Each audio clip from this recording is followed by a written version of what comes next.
रोक लगाई है। ये बड़ी खबर आ रही है, सुप्रीम कोर्ट ने पूरे कानून पर रोक लगाने का आधार नहीं है, ये भी कोर्ट ने कहा है। यानी पूरा कानून तो नहीं रोक सकते, लेकिन जिन जिन पर आपत्ति है हो सकता है उसमें कुछ यहाँ पर फैसला लिया गया हो। जैसे जैसे ये फैसला सामने आएगा आपके सामने रखेंगे।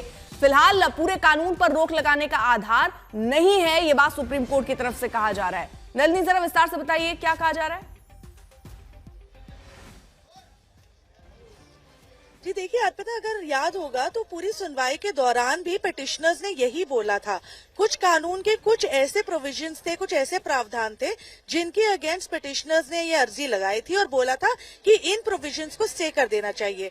सबसे पहला ये था कि कोई भी वक्फ प्रॉपर्टी क्रिएट करने से पहले कानून में ये लिखा था कि उस इंसान को ये प्रूव करना पड़ेगा कि वो कम से कम 5 साल से इस्लाम को प्रैक्टिस कर रहा है या 5 साल से कम मुसलमान है।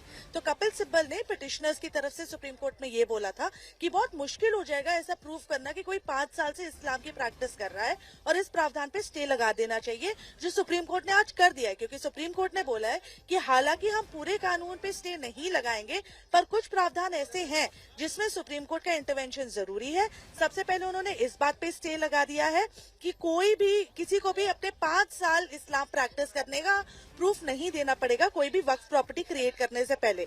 उसके बाद उन्होंने ये भी बोला है कि जब तक कोई भी गवर्नमेंट के रूल्स नहीं आ जाते इस पूरे कानून को लेके, तब तक कोई भी जो मैकेनिज्म होगा वो किसी प्रोसेस के हिसाब से होना चाहिए।